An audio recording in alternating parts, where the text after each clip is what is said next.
दोस्तों नमस्कार। मकर राशि वाले मेरे मित्रों, आज के इस ज्योतिष के बहुत ही खास कार्यक्रम में आपका बहुत बहुत स्वागत है। हृदय से अभिनंदन है। दोस्तों, जिस बात का डर था आखिर वही हुआ। अब इस गलती की सजा आपको वर्ष भर भुगतनी पड़ेगी। जी हाँ दोस्तों, क्योंकि इस पितृपक्ष में आपने अनजाने में ही सही लेकिन कर दी हैं 5 बहुत बड़ी गलतियां। जी हाँ दोस्तों, हम आपको इन गलतियों के बारे में बताने जा रहे हैं और आपको इन गलतियों के करने के बाद क्या परिणाम भुगतने होंगे यह भी बताने जा रहे हैं। साथ ही साथ इन गलतियों का निराकरण क्या है, समाधान क्या है, यह भी बताने जा रहे हैं।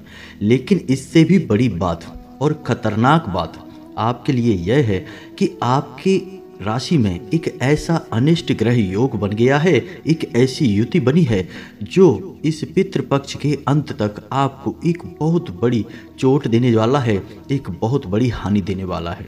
इसके लिए भी आपको कुछ समाधान करने होंगे, कुछ न कुछ ऐसे प्रयोग करने होंगे जिनसे इस घटना की कठिनता, विषमता कम हो जाएगी, इसका नकारात्मक परिणाम कम हो जाएगा। हो सकता है कि यह घटना टल भी जाए। तो आज का यह वीडियो आपके लिए बहुत खास है। इस वीडियो में आपको अनजाने में ही की गई आपकी गलतियों के बारे में बताएंगे। बहुत सारी ऐसी जानकारी देंगे जो बहुत ही गुप्त है, आपकी राशि के जातकों के लिए बहुत ही महत्वपूर्ण है। तो इन बातों के बारे में किसी को बताना मत। अकेले में वीडियो को देखना, पूरा वीडियो देखना और वीडियो में बताई हर बात को ध्यान से सुनना और समझना। दोस्तों, हम आपके लिए बहुत मेहनत करते हैं और बहुत मेहनत करने के बाद ऐसी महत्वपूर्ण ज्ञानवर्धक वीडियो लेकर आ पाते हैं। बदले में आपसे बस इतना चाहते हैं कि आप वीडियो पूरा देखा करें। वीडियो पूरा देखने के बाद ही आपको संपूर्ण ज्ञान प्राप्त होगा। यदि आप वीडियो को आधा अधूरा देखेंगे तो आपको कुछ भी समझ में नहीं आएगा, क्योंकि कोई भी बात जब शुरू होती है तो शुरुआत में हो सकता है कि उसका प्रभाव आपके ऊपर कम रहे, लेकिन जैसे जैसे बात आगे बढ़ती है, आपके जीवन से जुड़ती जाती है, आपकी दिलचस्पी बढ़ती जाती है और उस बात का अंत आपके जीवन की महत्वपूर्ण घटनाओं की परेशानियों के समाधान से होता है और आपको एक नई दिशा देता है। तो हमारा कहने का मतलब यह है कि वीडियो आप पूरा देखें और वीडियो में बताई बातों को समझने का प्रयास करें। वीडियो प्रारंभ करने से पहले हम आप सभी को बता दें कि यह वीडियो उन लोगों के लिए बिल्कुल भी नहीं है जिन्हें 1 मिनट या 2 मिनट की वीडियो देखकर ही ज्ञान हासिल करना है, या फिर जो नकारात्मक लोग हैं जिन्हें किसी भी बात पर भरोसा नहीं होता है, यहाँ तक कि ईश्वर पर भी विश्वास नहीं होता। नास्तिक लोगों के लिए यह वीडियो बिल्कुल भी नहीं है। ऐसे लोग इस वीडियो को छोड़कर जा सकते हैं, हमें कोई परेशानी नहीं होगी। हम वीडियो केवल उन लोगों के लिए बनाते हैं जो पूर्ण रूप से ईश्वर में, धर्म में विश्वास रखते हैं और जिन्हें अपने वेद, पुराण और शास्त्रों पर गर्व है, अभिमान है। और ऐसी बात हम क्यों कह रहे हैं? ऐसी बात हम इसलिए कह रहे हैं क्योंकि हम कमेंट में कुछ ऐसी कमेंट पढ़ते हैं जिनको पढ़ने से ही पता लग जाता है कि यह इंसान अभी पूर्ण रूप से जागृत नहीं हुआ है, इसका बुद्धि विवेक अभी खुल नहीं पाया है, इसे ना तो धर्म का ज्ञान है ना ही आध्यात्म का ज्ञान है, यह पूर्ण रूप से अविश्वासी और वहमी प्रवृत्ति का इंसान है। तो ऐसे इंसानों से हमारा दूरी बना लेना ही बेहतर होगा। और हम आप सभी को भी यही कहना चाहेंगे कि आपको भी जितना जल्दी हो सके नकारात्मक लोगों से दूरी बना लें। यही आपकी उन्नति के, तरक्की के बाधक होते हैं, आपको कुछ करने नहीं देते, आगे बढ़ने नहीं देते और खुद भी कुछ करना नहीं चाहते, कुछ भी अपने जीवन में कर नहीं सकते हैं। तो इसी आशा के साथ कि आपको हमारी बातें अच्छी लगती हैं, आप हमारी बातों पर विश्वास करते हैं, ज्योतिष शास्त्र पर विश्वास करते हैं, वीडियो को आगे बढ़ाते हैं। वीडियो प्रारंभ करने से पहले आपसे एक निवेदन है कि कमेंट में माँ भद्रकाली को याद करते हुए पूरे भक्ति भाव के साथ जय माँ भद्रकाली अवश्य लिखें।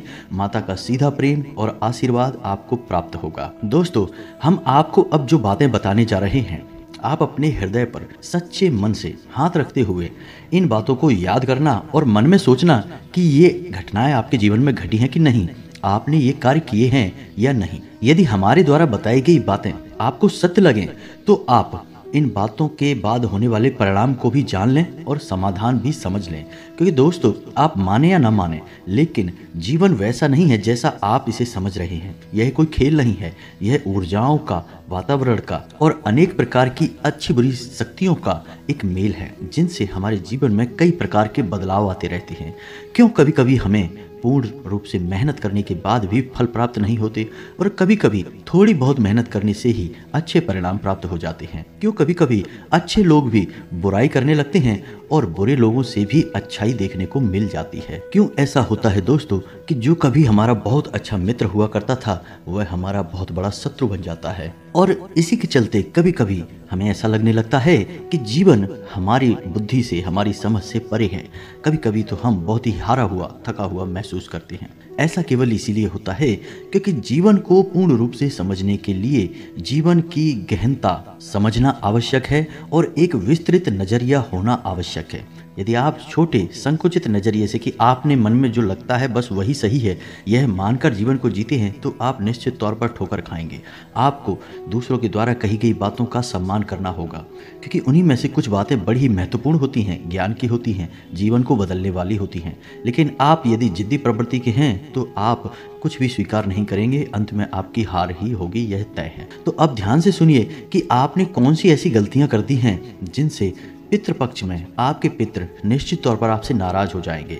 अब इसी बीच कुछ लोग कहेंगे कि हम तो श्राद्ध कर रहे हैं, हमने तो पिंडदान और तर्पण किया हुआ है, हमने गया जी में जाकर सारे विधि विधान के साथ अपने पितरों की मुक्ति के लिए सारे कर्मकांड किए हुए हैं, फिर हमारे पितृ हमसे नाराज क्यों होंगे, हमसे तृप्त क्यों नहीं होंगे, हमें आशीर्वाद क्यों नहीं देंगे।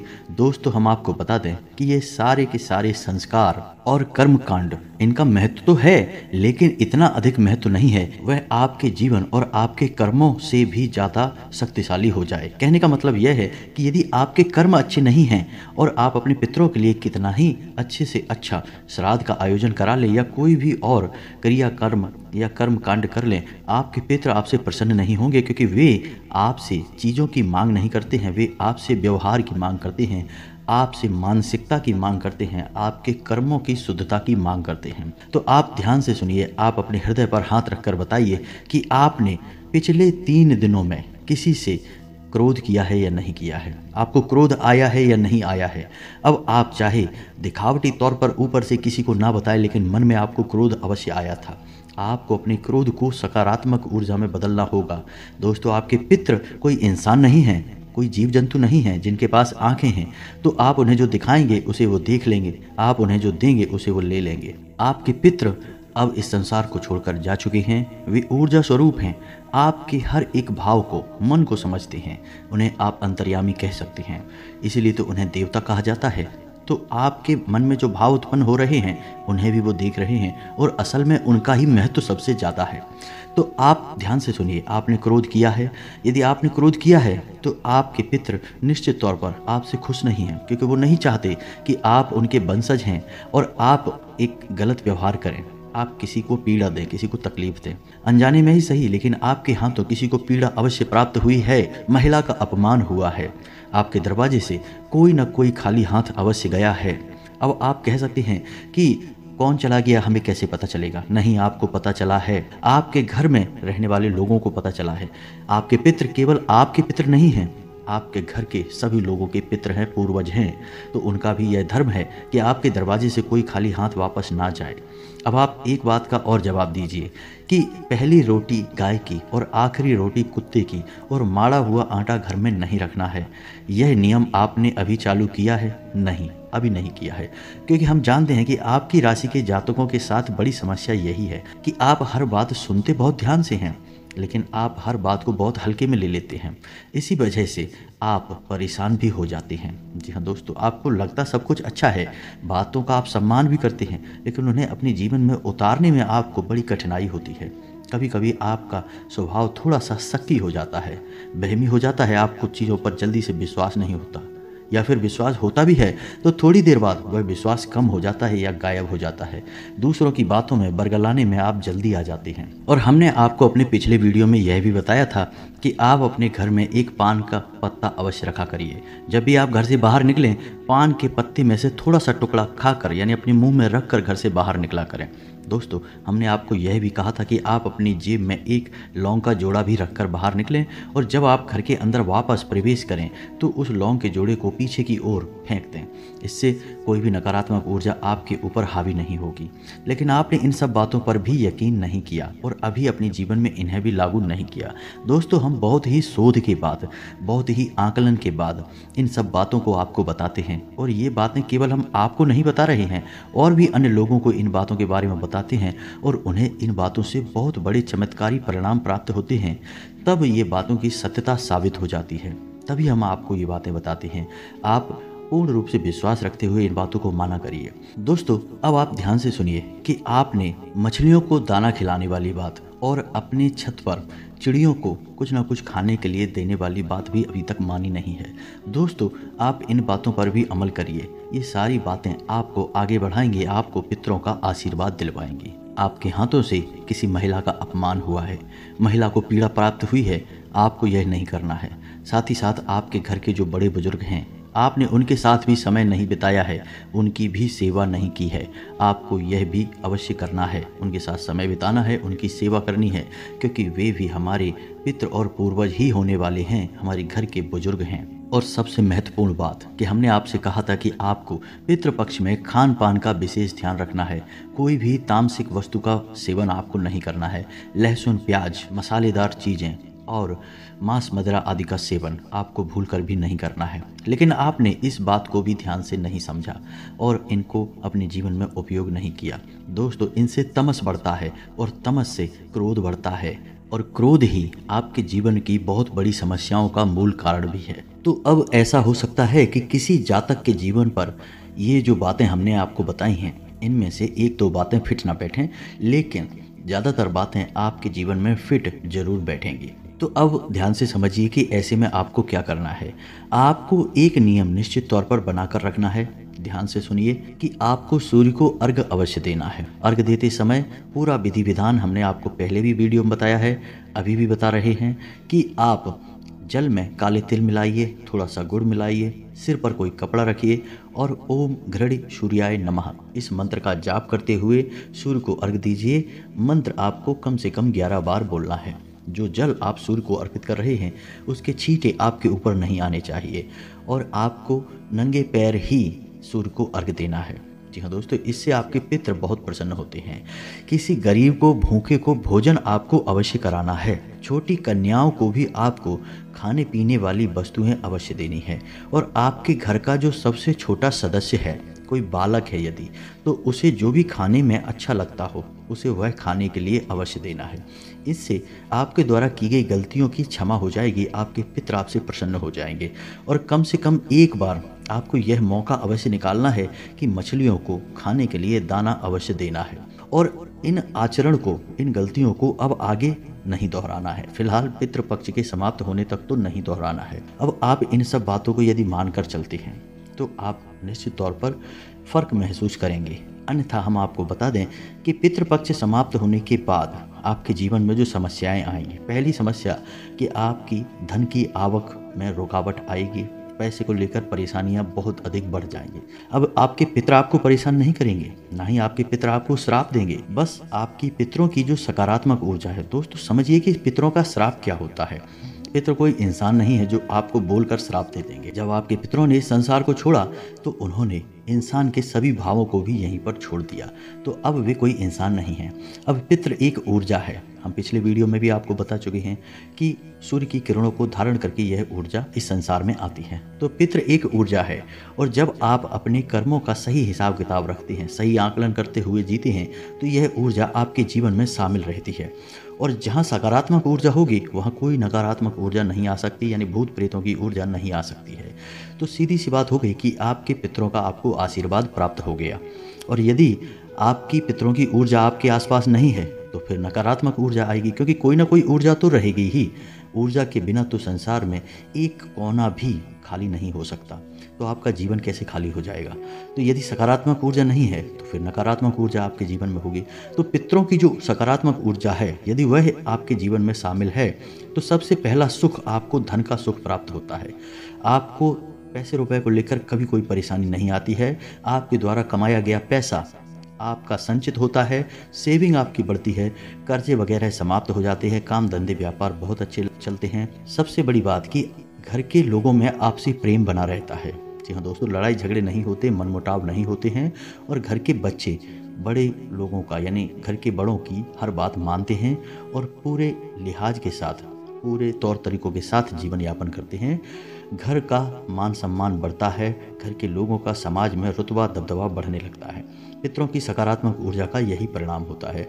तो यदि आपने इस ऊर्जा को नाराज कर दिया तो आपको यही सारे दुष्परिणाम बनकर प्राप्त होंगे। यदि आपने इन गलतियों को किया है जो हमने आपको बताई हैं, तो आपको उनका समाधान भी हमने बता दिया है, उन पर भी आपको ध्यान देना है। अब आपकी राशि में बन रहा है एक अंगारक योग। मंगल और राहु के मिलन से बना हुआ योग कहा जाता है, जिसे हम अंगारक योग के नाम से जानते हैं। इस योग का क्या काम है? यह आपके घर में बीमारियां लेकर आएगा, मानसिक पीड़ाएं लेकर आएगा और क्रोध को बढ़ाएगा। क्रोध की वजह से झगड़े हो जाएंगे, घर में हो सकते हैं, घर के बाहर हो सकते हैं।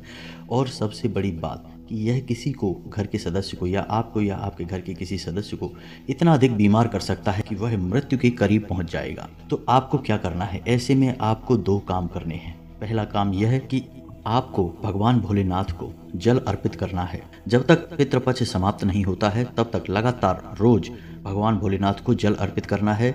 जल में काले तिल मिला लेना है और इसी के साथ साथ अपने हाथ की अनामिका उंगली में, यानी जिसे रिंग फिंगर कहते हैं, उस उंगली में लोहे का एक कड़ा भी पहन लेना है, छल्ला भी पहन लेना है। इससे राहु शांत होगा। साथ ही साथ एक काले तिल की पोटली बनानी है। ध्यान से सुनना है दोस्तों, काले तिल की एक पोटली बनानी है। काले कपड़े में ही उसे लपेट लेना है और किसी भी शुक्रवार के दिन शाम के समय बहते हुए जल में इस पोटली को प्रवाहित कर देना है। इससे राहु का दोष आपके ऊपर नहीं लगेगा। और एक छोटा सा उपाय आपको और करना है कि माथे पर लाल टीका लगाना है और अपनी जेब में एक लाल रंग का रुमाल रखना है। इससे मंगल की कोई भी पीड़ा आपको नहीं होगी। हो सके तो हनुमान चालीसा का पाठ भी रोज किया करें। दोस्तों, ये छोटे छोटे उपाय आपको करने होंगे, लेकिन उन उपायों का बहुत बड़ा परिणाम है। आपको यह योग पीड़ित तो अवश्य करेगा ही, कोई बचा नहीं सकता है, लेकिन पीड़ा कम अवश्य हो सकती है। जी हाँ दोस्तों, भगवान भोलेनाथ और हनुमान जी की कृपा से पीड़ा कम अवश्य हो सकती है, लेकिन होगी अवश्य। जी हाँ दोस्तों, जो योग बनते हैं ग्रहों के, वे बहुत शक्तिशाली होते हैं। उनका तोड़ लगभग नामुमकिन हो जाता है। छोटे मोटे योग तो तोड़े जा सकते हैं, लेकिन कभी कभी कुछ योग बहुत ही बड़े हो जाते हैं। तो यह वही है। तो आपको बचाव के लिए हमने बता दिया है, हनुमान जी की शरण में जाना है, लाल टीका लगाना है, लाल रुमाल रखना है जेब में और हनुमान चालीसा का पाठ करना है और भगवान भोलेनाथ को रोज जल अर्पित भी करना है। ये छोटी छोटी बातें हैं, इन्हें आपको अपने जीवन में निश्चित तौर पर शामिल करना है। इनसे आपकी जो पीड़ाएं हैं वो काफ़ी हद तक कम हो जाएंगी। जी हाँ दोस्तों, यह योग 10, 11, 12 3 दिनों के लिए बनेगा। 3 दिनों में यह शुरू से लेके अंत तक कहीं ना कहीं आपको पीड़ा अवश्य देगा। थोड़ा सा आपको सतर्क रहना है, अपने व्यवहार को नियंत्रित रखें। क्रोध आपका बढ़ेगा। जी हाँ दोस्तों, आपके झगड़े के आसार बढ़ेंगे। थोड़ा खान पान का भी आपको ध्यान देना है और बीमारी से बचने की कोशिश करना है। बस इन सब बातों का आपको ध्यान रखना है। नकारात्मक लोगों से दूर रहना है और भगवान में पूरी आस्था और विश्वास बनाए रखना है। ईश्वर की कृपा से निश्चित तौर पर आपका कल्याण होगा।